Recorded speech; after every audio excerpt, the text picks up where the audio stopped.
I'm not sure what you're going to be asking, but... Is this like questions? Is this like anybody that will see I can interview? So just to see what happened around. Alright, first is like some background questions. Were you born in Medford? No. You weren't? Where were you born? Woburn. Woburn? And did you go to Woburn High School? I did. And what was your childhood like? It was a typical childhood of the 60s, I guess, where I grew up in a fairly large family with 4 siblings, and you know, people hung out in the neighborhood, and you know, you had your friends, and people weren't inside watching TV and playing video games. They're outside playing all kinds of other things. So. Yeah, what do you remember seeing mostly about that time period? The Vietnam War. The Vietnam War? And have you lived through anything that affected your thoughts? Like, for example, Mr. Brophy had nightmares about the end of the world because he lived through the Cold War. So he would like have nightmares at night when he slept. Nothing like that affected me. I'd say one of the most profound things I can remember is the assassination of President Kennedy in 1963. I was a small kid then, and I remember it, and you know, that really was something that devastated the country for quite a period of time. And then we had the turmoil afterwards of the the war escalating and that sort of thing. So. And when did you first come to Medford High? 1977. 1977. What did you do here? I was a teacher. Actually, I did some subbing here, but they actually started teaching at the Hobbs Junior High, which no longer exists, and then I came back here to the high school in 1980. 1980. And the environment here at Medford High, what was it like? Like the students and like the teachers? It was different than it is now. There wasn't as much structure. There were many more students here. Many more staff members because of the students. It was a different place. Don't forget it was the 80s. Things were, a little bit different back then, and like I said, not as much structure that we have now. And what were the racial views that were like back then? The racial views? Yeah, like how people saw each other.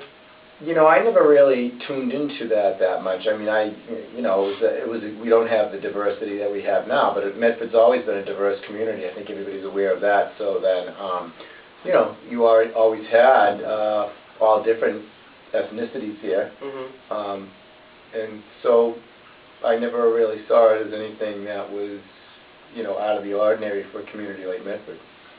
Okay. And did you like notice any racial tensions between like the students at the school, like between the blacks and the whites, or? When? Any time during that time in the 80s, or? Yeah, the 80s and like the 90s. I didn't notice anything unusual, but preceding the issue in 1992 was the fact that there were some people here at Medford High School that actually didn't live in Medford. They were coming in from other communities, and they'd be undetected, and so that's what sort of escalated some of the issues that year. Yeah, do you know what racial groups were involved in it? I would say it was probably, more a black and white type thing, but I couldn't say that for sure. Oh, okay. And do you remember how it began, like how the fighting and the race riot began?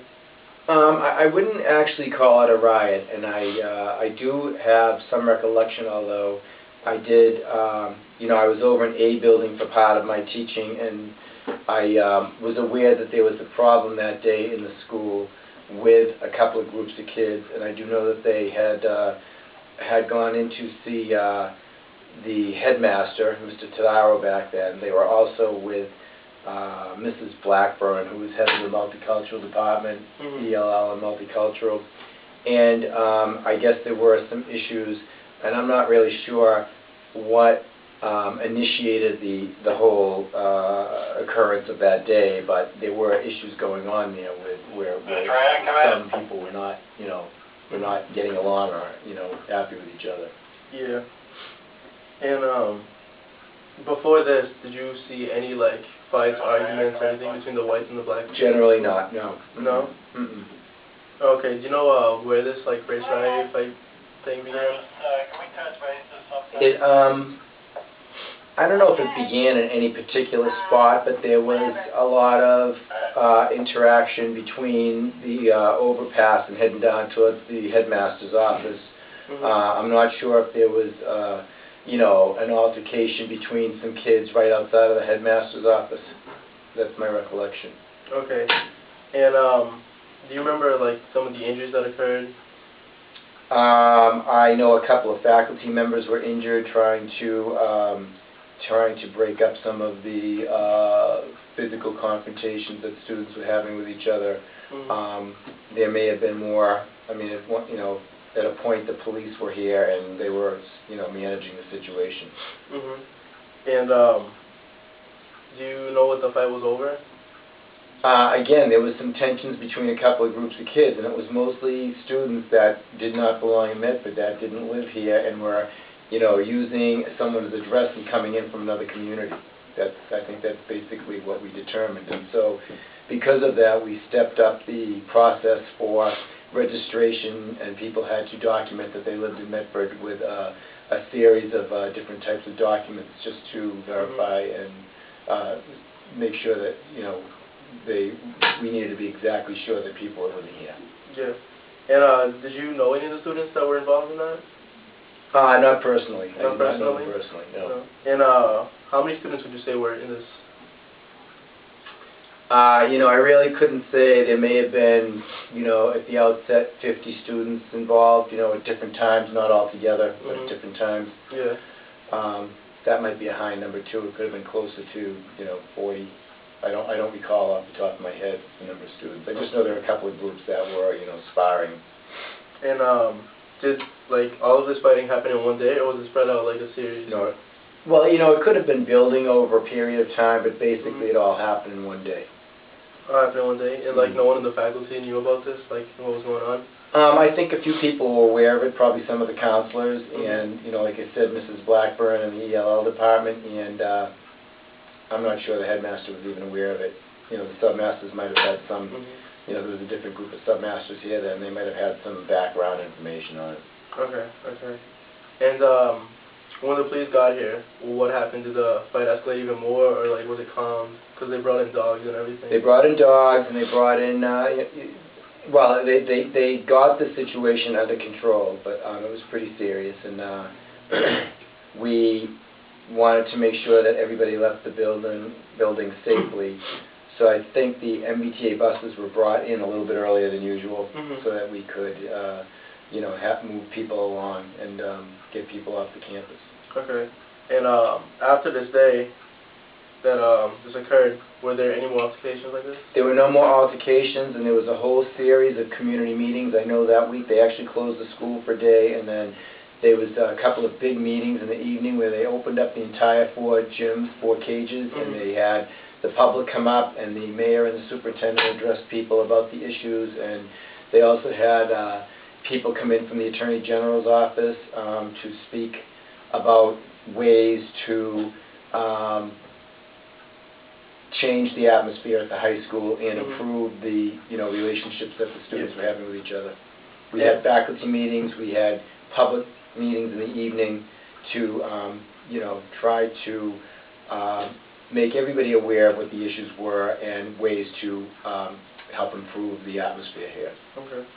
And the kids that were involved in this, like what kind of penalties did they have? Was suspensions? They were well, obviously the ones that were not living in Medford were expelled from the school. They were told not to come back, so there was an investigation done to see, you know, which ones of those students were not actually Medford residents, and then other people that were involved were probably out of school for a few days, and you know, I'm sure there were meetings with their parents as they came back in. And did this like affect the school's like atmosphere in any way? Absolutely. I mean, you know, anything. I mean, it was a traumatic situation, and anything like that is going to change the atmosphere in the building. And I think it actually changed things for the better. But you know, for a while afterwards, things were still somewhat tense, and then gradually, you know, with the elimination of the non-residents and new programs put in place. You know, we brought in a mediation program to help students that were having difficulty with each other, and that program was a big success. it helped to calm things and to make the high school a better place to get an education. Mhm. And the fight began in the cafeteria, It began in the caf, right? I'm not sure it began in the caf. It might have begun in the vicinity of that area, but I think it actually, and again, like I said, I think there were a couple of small fights. It wasn't one big, huge, group of people. It was a couple of small fights, and I think it actually began outside the headmaster's office. Okay, and I looked online to see what I could find. I couldn't find that much information. It said like one student reported like students using baseball bats, like hitting each other with it, and like chairs flying everywhere.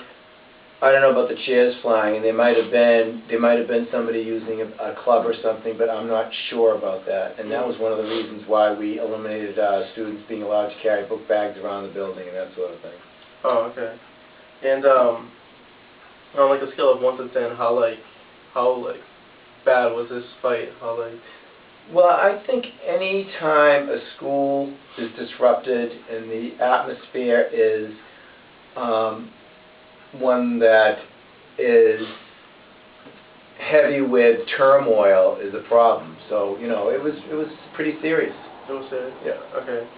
And the book bag rules. You said that you guys were there any more regulations you guys put in? Yes.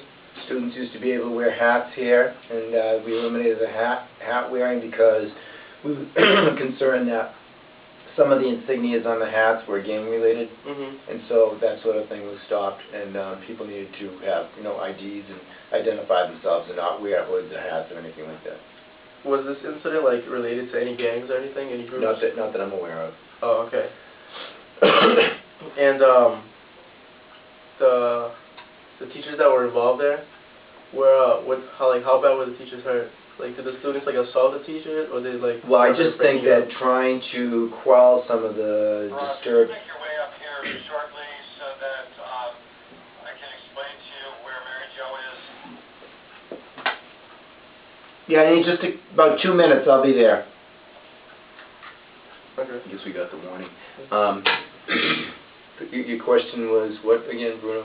The teachers that were injured, were they injured while trying to break it up, or did the students assault them? No, I think they were injured trying to break it up. I mean, somebody probably, maybe got a sore back, or nobody was, broken bones or anything like that. Oh, okay. Yeah, nobody was transported by ambulance or anything like that. But I do think that there were probably some sprains and strains and that sort of thing. Okay. Oh, and the last question is, what was the aftermath of the fight? As I said before, there were a lot of, the community came together to try to, bring about a better atmosphere here at the high school. And so through lots of meetings and intervention with the Attorney General's office and, community leaders, we were able to introduce some new programs like the mediation and a few other things to